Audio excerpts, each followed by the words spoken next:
मुगलों द्वारा नवाब कपूर सिंह जी को नवाबी क्यों दी गई? जब सिख जीवित होते थे तो उनका मूल्य कितना था, जब उनका सर काट के फर्कशेर के सामने पेश किया जाए तो उनका मूल्य कितना? जंगल में रहते हुए सिख क्या क्या खाते थे? वाहिगुरु जी का खालसा, वाहिगुरु जी की फतेह। आज हम सिखों के इतिहास के उस समय की बात करने जा रहे हैं जब सिख जंगलों में रहते थे, क्योंकि उस वक्त अत्याचार सिखों के ऊपर बहुत ही ज्यादा हो चुका था। जब बाबा बंदा सिंह बहादुर जी को शहीद किया गया तो फर्कशेर ने उस वक्त ऐलान कर दिया कि आपको जहां पर भी सिख मिले उसको मार दिया जाए। अब्दुसमंद नाम का एक बंदा था जिसको फर्कशेर ने पंजाब का गवर्नर नियुक्त किया और उसने स्पेशल हदायत दी कि पंजाब में जहां जहां पे भी सिख दिखे उनको उसी वक्त कत्ल कर दिया जाए। इसके बाद अब्दुसमंद ने अपने बेटे जकरिया खान को यह हुक्म दिया कि ये ड्यूटी तुम्हारी है, पंजाब में जहां पर भी सिख दिखते हैं वहां पे उसको पकड़ो और मार दो। जकरिया खान ने एक फरमान जारी कर दिया कि क्या करना है कि जहां जहां पे भी सिख का कोई पता देता है तो हम उसको 10 रुपए इनाम देंगे, लेकिन अगर कोई सिख का सर काट के हमारे आगे पेश कर दे तो हम उसको 80 रुपए देंगे। लेकिन लोग बहुत ही ज्यादा चालाक थे। उन्होंने क्या किया, सिख सारे के सारे तो जंगलों में भाग गए, लेकिन जो छोटी छोटी बच्चियां होती हैं उनका सर काट के फर्कशेर के सामने पेश कर देते और बोलते कि सिख तो मिला नहीं, लेकिन हमने सिख का बच्चा मिला, उसकी गर्दन काट दी है, तो 80 रुपए इनाम लेकर चले जाते।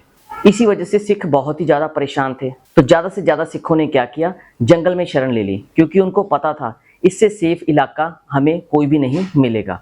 तो वहां जंगल पे रह के वो क्या करते थे, जो पत्ते होते थे उनको खाते थे, घोड़े की काठी के ऊपर ही सो जाते थे, और जो पेड़ होते थे उनकी छील होती है उसको छील छील के खाते थे, क्योंकि गुजारा तो करना ही था, भूख तो लगी ही थी। लेकिन एक बात बहुत ही बड़ी थी, लेकिन कभी भी वाहिगुरु जी को ये नहीं कहते थे कि आपने हमारे साथ बहुत बुरा किया, उल्टा ये कहते थे आप जो कर रहे हो बहुत ही बढ़िया कर रहे हो, इससे बढ़िया तो हो ही नहीं सकता हमारे साथ, तेरा पाना मिठा लागे, यही ये मन में सोचते रहते थे। वैसे देखा जाए कई बार तो ये इतिहासकार कहते हैं कि सिखों का हौसला खत्म हो गया था। नहीं, सिखों का हौसला खत्म नहीं हुआ था, वो कंसोलिडेट करना चाहते थे।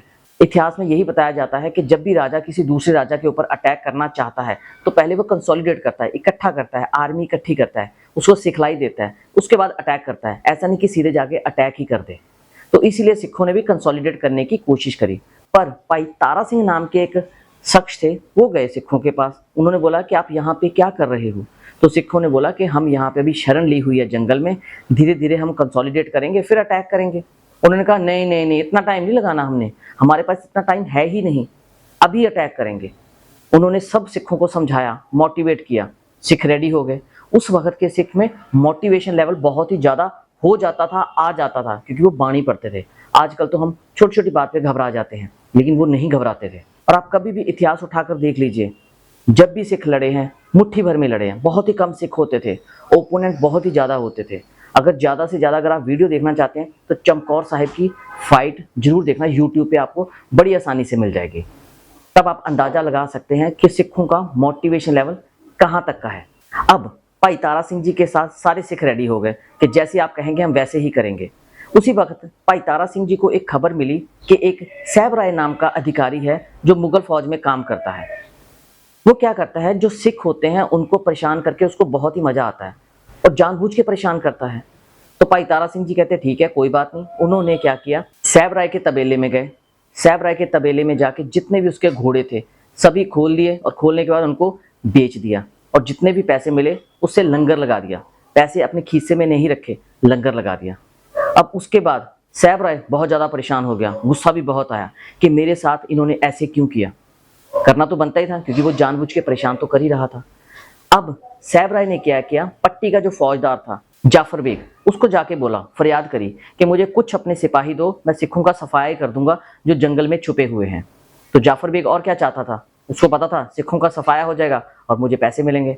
तो जाफर बेग ने 100 सिपाही साहब राय के साथ भेज दिए और साथ ही साथ अपना भतीजा भेजा एज ए मुखिया कि ये जाएगा, ये डायरेक्ट करेगा सिपाहियों को और सिखों को मार मिटाएगा। लेकिन वहां पर जाके पासा ही पलट गया। सिख 20 या 25 के करीब ही थे। उन्होंने जाके 100 के 100 तो जो सिपाही थे वो तो निपटा दिए, साथ ही साथ उसका भतीजा भी निपटा दिया। अब सबको लोड किया घोड़ों के ऊपर और वापस जाफर बेग के पास भेज दिया। जाफर बेग को अब बहुत गुस्सा आया कि ये कुछ ही सिख थे, इन्होंने ऐसे किया हमारे साथ। अब उसने फरियाद करी जकरिया खान के जाके पास। जकरिया खान को बोला कि मुझे कुछ सिपाही चाहिए, मैं सिखों का एकदम नामो निशान ही मिटा दूंगा।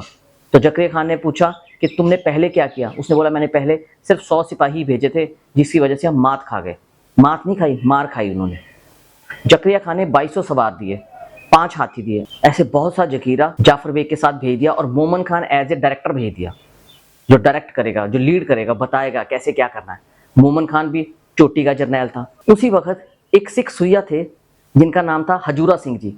उनको पता चल गया कि ये शाही फौज अब सिखों के ऊपर अटैक करने जा रही है। उन्होंने जंगल में आके भाई तारा सिंह जी से आके फरियाद करी कि भाई जी आप कुछ दिन के लिए इधर उधर हो जाएं क्योंकि शाही फौज आपके ऊपर अटैक करने आ रही है। लेकिन भाई तारा सिंह जी तो बहुत ही खुश हुए, कहते इससे बढ़िया तो मौका हो ही नहीं सकता, क्योंकि सिख तो हमेशा ही फाइट करने के लिए रेडी रहते थे। आजकल भी ऐसा ही है कि इनको बस लड़ाई दिख जाए, चाव चाव के साथ ही लड़ाई करना स्टार्ट कर देते हैं। कहते इससे बढ़िया मौका तो मिल ही नहीं सकता, हम इधर उधर नहीं होंगे, हम तो मुगलों के साथ फाइट करेंगे। अब जो लड़ाई थी वो डल्ला पिंड के आसपास हुई। डल्ला पिंड का एक मुखिया था जिसका नाम था बुलाका सिंह। वो सिखों की तरफ से फाइट कर रहा था मुगलों के खिलाफ। बताया जाता है इतिहास के अनुसार कि उन्होंने तीरों की बौछार कर दी मुगलों के ऊपर। इस तरह से तीर चलाए कि मुगलों के ऊपर, तो मुगलों को पता नहीं चल पा रहा था कि हमारे चांटे लग रहे हैं या हमारे तीर लग रहे हैं। चाय की छाननी की तरह छन्नी करके रख दिए सारे के सारे उन्होंने मुगलों के पैर उखड़ गए, पीछे होने लग पड़े। ऑप्शन कोई था नहीं, लड़ाई उन्होंने करनी थी। फिर बुलाका सिंह जी के पास तीर खत्म हो गए, फिर उन्होंने करपान उठाई और खुद मैदान में आके लड़ाई करनी स्टार्ट कर दी। अब उन्होंने बहुत से मुगल मार दिए, लेकिन मारते मारते वो खुद भी शहीद हो गए। उनके पीछे भाई तारा सिंह डलवा जी आ गए। अब भाई तारा सिंह डलवा जी ने कमान संभाल ली, लेकिन जैसे ही वो मुगलों को मार रहे थे सामने से जालम खान आ गया। जालम खान ने अपना बर्छा उठाया और भाई तारा सिंह जी के ऊपर लगा दिया, लेकिन भाई तारा सिंह जी ने अपने आप को बचाया, बर्छा उठाया और बर्छा उल्टा ही जालम खान के मुंह में मार दिया। और बताया जाता है कि उसके मुंह में से खून का फुहारा निकल गया। अब वो तो बस पीछे हट गया क्योंकि उसके तो लगी चोट। अब जो पीछे हट के वो जा रहा था, मुंह खून से पूरा लथपथ था और वो तो आर्मी से पीछे ही जा रहा था। जब वो पीछे जा रहा था तो सामने से मोमन खान आया। मोमन खान ने मजाक किया, हाँ जी जालम खान जी क्या हुआ, पान चबाए जा रहे हो? तो जालम खान को बहुत गुस्सा आया कि भाई मैं तेरे लिए तो यहाँ पे फाइट कर रहा हूँ और तू मेरे से ही मजाक कर रहा है। तो जालम खान ने बड़ा बढ़िया जवाब दिया, कहता हाँ हाँ मोमन खान जी आप आगे जाओ, तारा सिंह जी तो सबको पान बांट रहे हैं, आप भी लेके आओ। मोमन खान हाथी के ऊपर चढ़ा हुआ था और आगे बढ़ता गया। जब मोमन खान आगे बढ़ता गया तो उसका टाकरा हुआ भीम सिंह जी से। भीम सिंह जी शेर की तरह उसके ऊपर दहाड़ गए। भीम सिंह जी सच में भीम सिंह जी थे, क्योंकि उन्होंने राइट हैंड पे अपने तलवार पकड़ी हुई थी और लेफ्ट हैंड से उन्होंने हाथी का कान पकड़ा और हाथी का कान पकड़ के हाथी के ऊपर पहुंच गए जहां पे मोमन खान बैठा हुआ था।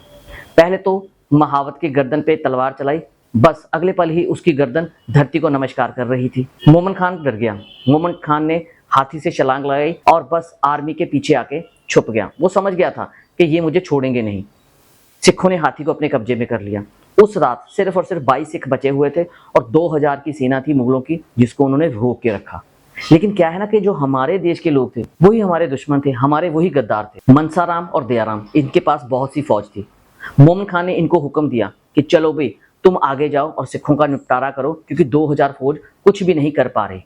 अब यहाँ पे सोचने वाली बात है, हमारे देश के लोग हमारे ही गद्दार हैं तो ऑब्वियसली मुगल तो हमारे गद्दार होंगे ही होंगे, उनका तो पासा भारी होगा ही होगा। मनसाराम और दयाराम दोनों ने अपनी फौज ली और फौज लेके सिखों के ऊपर अटैक कर दिया। सिख भागे नहीं, फिर भी लड़ते रहे भाई साहब। आखिरकार सभी के सभी सिख शहीद हो गए।